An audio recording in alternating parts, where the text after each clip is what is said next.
Assalamualaikum warahmatullahi wabarakatuh. Masya Allah tabarakallah. Ketemu lagi teman-teman di rumah Aura. Terima kasih yang sudah berkenan datang di sini ya. Semoga teman-teman semua dalam keadaan sehat dan selalu bahagia. Teman-teman, ini kegiatan saya di pagi hari ya. Seperti biasa saya beberes rumah dulu. Beberes sedikit-sedikit gitu ya. Belum dirapiin banget gitu teman-teman. Nah, ini saya bukain jendela dulu ya teman-teman. Itu saat weekend sebenarnya ya, anak-anak tuh setelah subuhan biasanya tidur lagi gitu. Cuman kalau saya tuh nggak bisa, karena kalau mau tidur lagi tuh kepikiran pekerjaan rumah yang udah melambaikan tangan gitu ya, udah pada numpuk teman-teman. Jadi ya udah, saya langsung gercep bangun.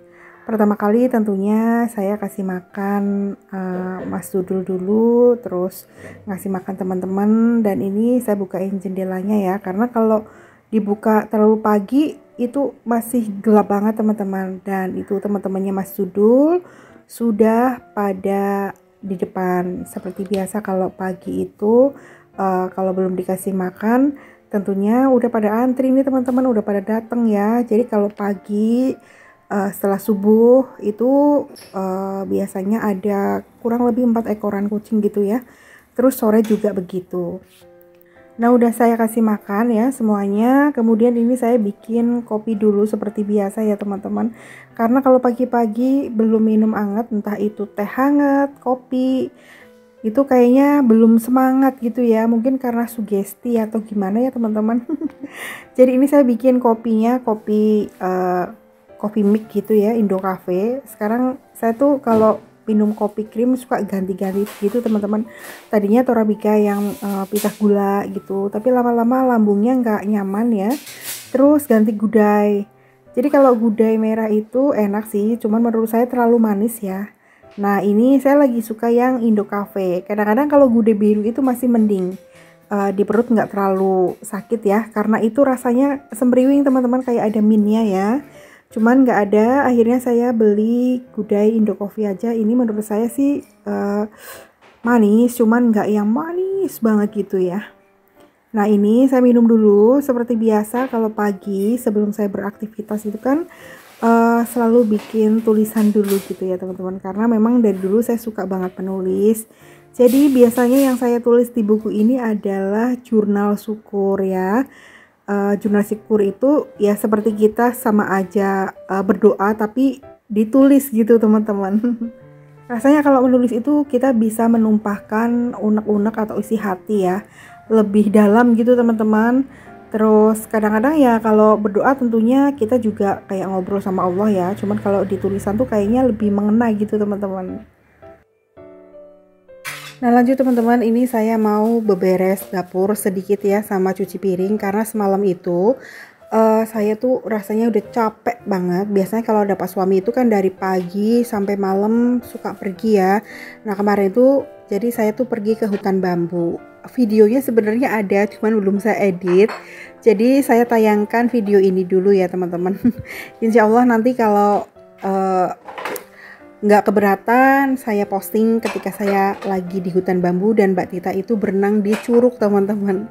Nah, jadi pas pulang dari hutan bambu itu kan sekitar jam berapa ya, jam mau isya gitu deh, pokoknya habis maghrib gitu ya.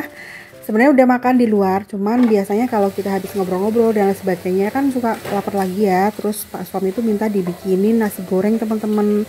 Terus anak-anak kan sambil nonton film ya di Netflix, lapar lagi. Jadinya ya udah mamanya bikin nasi goreng gitu ya. Nah, ini saya tuh kayaknya rasanya udah capek banget karena ke hutan bambu itu naik turun ya teman-teman. Pas pulangnya itu nanjak banget, kaki saya tuh bener-bener pegel. Jadi setelah masak saya tuh udah nggak sanggup untuk beberes dapur. Terus Mbak Tita juga kecapean, jadinya ya udahlah. Ini baru sempat saya cuci gitu ya. Sebenarnya jangan dibiasakan untuk tidur dalam keadaan dapur kotor gitu. Cuman ya jarang sih, karena ini saya bener-bener kecapean teman-teman. Kakinya tuh bener-bener kayak nggak bisa ditekuk karena medannya tuh bener-bener kayak jurang gitu ya. Jadi kalau turunnya tuh enak, tapi pas naiknya itu bener-bener capeknya luar biasa. Mungkin karena usia jadi ngos-ngosan banget, udah gitu kakinya tuh kayak berat banget melangkah. Insya Allah ya teman-teman, nanti videonya saya upload, tapi nggak janji ya. Nah, cuci piringnya udah selesai, lanjut saya bersihin di area meja kompor ya teman-teman, karena banyak cipratan minyak. Sebenarnya minyaknya tuh nggak terlalu banyak, cuman kalau kelihatan kusam rasanya risih banget ya. Jadi saya membersihkannya hanya pakai kanebo, kemudian kanebonya langsung saya cuci aja supaya tidak basah gitu teman-teman. Terus lanjut saya mau giling baju nih teman-teman. Jadi saya tuh kalau nyimpan baju kotor langsung dimasukkan ke dalam mesin cuci aja gitu ya. Terus ketika mau mencuci baru deh saya pilihin ya, saya bagi dua gitu. Biasanya dalam satu cucian itu bisa 2 kali gilingan gitu ya teman-teman. Jadi yang dicuci duluan itu yang penting-penting dulu kayak seragam, terus pakaian dalam gitu. Sebenarnya kalau pakaian dalam tuh lebih bagus dicuci pakai tangan, cuman pengen ringkes jadinya ya udah langsung aja cemplungin teman-teman. Nah ini lanjut ya teman-teman, ini saya nyapu-nyapu dulu. Jadi biasanya kalau nyapu-nyapu terus ngepelnya itu biarin anak-anak ya, biar dibagi tugas gitu loh teman-teman. Karena anak-anak saya kan udah pada besar, jadi biar ngerti sama kerjaan ya. Sebenarnya saya bisa juga sih ngerjain sendiri, cuman karena anak-anaknya udah pada gede ya memang harus diajarkan untuk mengerjakan pekerjaan rumah gitu ya, supaya nanti ketika dia punya rumah sendiri atau udah berumah tangga dia juga pandai ngurus rumah gitu ya, entah itu kakaknya Mas Jaler ataupun adiknya Mbak Dita gitu. Kalaupun cowok, kalau udah terbiasa dengan kerapihan dia akan risih kalau lihat ruangannya tuh berantakan. Nah bagian dapurnya udah selesai, udah rapi, tinggal nanti ngepel aja ya, biarin anak-anak. Kemudian ini saya beresin di bagian depan, saya lap-lap dulu. Kali ini tidak menggunakan kanebo basah teman-teman, hanya menggunakan kayak kemoceng gitu, cuman nggak tahu sebutannya apa ya.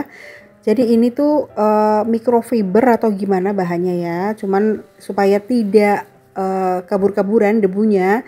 Jadi alat pembersihnya itu saya semprotin dulu menggunakan cairan pembersih yang wanginya serai dicampur sama air gitu, dikocok-kocok ya, supaya debunya itu tidak terbang-terbang. Jadi nanti debunya itu nempel ke kain teman-teman. Nah nanti kalau udah selesai beberes ya, udah selesai bersihin, itu bisa dilepas, bisa dicuci lagi teman-teman, jadi selalu bersih. Nah itu saya ngangkat kipas anginnya tuh nggak saya putar, jadinya bisa lepas seperti itu.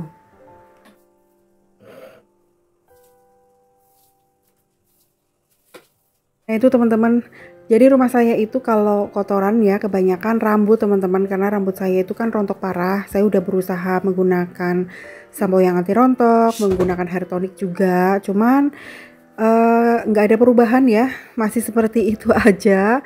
Mungkin karena efek saya dulu pernah diet yang ketat ya teman-teman, berat badan saya memang turun drastis gitu. Cuman ya itu sampai sekarang rambutnya itu masih rontok, padahal sekarang saya sama sekali nggak diet ya. Gimana mau diet orang badannya juga segede itu ya. Terus ini teman-teman, saya masukkan dulu ke kamar karena takutnya dia tuh kabur ya. Kemarin tuh udah main 2 hari, main terus pulang-pulang tuh bersin-bersin gitu loh kayak batuk. Terus akhirnya udah dikasih obat flu untuk kucing, makanya sekarang biarin di rumah aja ya. Nanti kalau udah sehat banget baru deh main. Saya tuh kalau punya kucing tuh berasa kayak punya anak manusia ya, punya bayi. Jadi segala macam obat-obatan dan lain sebagainya itu memang harus sedia gitu teman-teman. Cuman bedanya itu kalau bayi itu bisa digendong, dibawa kemana-mana. Kalau empus itu kan nggak bisa ya. Nggak bisa diajak jalan-jalan ke mall gitu teman-teman. Apalagi kalau Mas Dudul itu kan memang kucing kampung, cuman memang saya rawat bener-bener lah ya, nggak ada bedanya kucing kampung sama kucing ras. Karena kalau udah sayang mah kita nggak pilih-pilih ras ya teman-teman. Nah di depan ini juga selalu saya sediain makanan buat empus yang suka lewat gitu ya, karena banyak empusnya tetangga yang pada main, terus empus liar juga pada di sini. Kurang lebih 4-5 empus yang selalu datang pagi sama sore, kadang-kadang siang juga di sini ya teman-teman. Tapi Mas Dudul tetap ngintip di dalam. Saya sebenarnya nggak boleh terlalu protektif seperti itu ya sama Empu. Cuman saya itu khawatiran gitu loh. Takutnya Mas Dudul nggak pulang lagi ataupun sakit gitu teman-teman, maklum ya. Memang sudah saya perlakukan sebagaimana anak manusia gitu. Jadi ya seperti ini sih. Apalagi kalau anak-anak sekolah itu rasanya sepi banget teman-teman ya. Kayak si kakak sama Mbak Tita itu kan kalau pulang sekolah suka sore gitu ya, Mas jalannya kadang-kadang sampai maghrib. Saya tuh rasanya kayak kesepian gitu loh teman-teman. Jadi Mas dulu sebagai obat sepi suka aja saya ajak ngobrol walaupun nggak bisa jawab gitu. Nah lanjut ya teman-teman, ini saya beresin teras dulu. Tadi sudah saya sapu-sapu karena banyak banget kotorannya. Lanjut, ini saya mau masak ya. Jadi masakan saya kali ini tidak secara detail saya tampakkan ke teman-teman ya. Karena tadinya saya tuh nggak niat bikin video masak, cuman untuk nambah-nambah durasi, jadinya ya udah deh saya bikin video masak. Cuman pas bikin bumbunya itu saya tidak video ya. Nah ini saya bikin bakwan jagung nih teman-teman. Nah untuk bakwannya itu saya pakai wortel, pakai jagung, sama pakai toge karena nggak punya daun bawang, jadi seadanya aja. Terus untuk bumbunya seperti biasa saya kalau bikin bakwan itu diiris-iris aja ya, bawang merah sama bawang putih, tapi lebih banyak bawang putihnya teman-teman. Kemudian untuk tepungnya itu saya menggunakan tepung terigu, lalu menggunakan tepung maizena dan tepung tapioka. Kalau ada tepung beras juga nggak apa-apa. Jadi kalau bikin bakwan itu tergantung selera. Kalau seleranya yang garing riuk ya ditambahin pakai maizena, tambahin pakai tepung beras gitu teman-teman. Kalau nggak ada ya tambahin pakai tepung tapioka aja gitu ya. Sebenarnya kalau tepung tapioka itu nanti hasilnya kayak bakwan yang ini, yang apa namanya, yang dijualan abang-abang gitu teman-teman. Nah ini saya juga mau bikin telur dadar ya. Jadi menu kali ini hanya bikin bakwan jagung, terus bikin telur dadar, sama nanti mau bikin tumis kacang panjang. Nah ini bumbunya udah saya iris-iris, bawang merah, bawang putih, sama cabai. Cabenya itu sedikit aja karena Mbak Tita sama Pak suami nggak terlalu suka pedas. Jadi saya kalau masak itu ya nggak pedas. Kalau kepengen pedas tinggal nanti nyambel aja. Nah untuk bikin kacang panjang itu tumis bumbunya sampai matang, sampai wangi. Kemudian tambahkan air sedikit, tambahkan terasi sedikit supaya kacang panjangnya itu cepat layu teman-teman. Lalu tambahkan gula merah ya. Di sini saya pakai gula merah teman-teman. Nah udah, ini bumbunya udah mateng ya kayaknya teman-teman, udah wangi. Lalu masukkan kacang panjangnya. Kacang panjangnya dicuci sampai benar-benar bersih ya. Takutnya nanti ada ulet-uletnya. Ditumis-tumis, diaduk-aduk, tambahkan kaldu bubuk.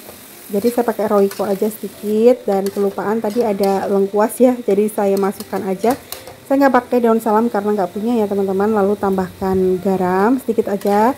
Saya kalau masukin garam itu sedikit demi sedikit karena takut keasinan teman-teman. Karena kalau udah keasinan itu suka susah dibenerin ya. Nah tadi ditutup sebentar, kemudian udah diangkat, udah mateng, udah empuk, dan rasanya tuh enak banget karena tambahin terasi sedikit aja. Nah Masya Allah, Alhamdulillah, jadi menu saya kali ini seperti ini aja. Terima kasih banyak buat teman-teman yang sudah menonton saya dari awal sampai akhir. Assalamualaikum warahmatullahi wabarakatuh.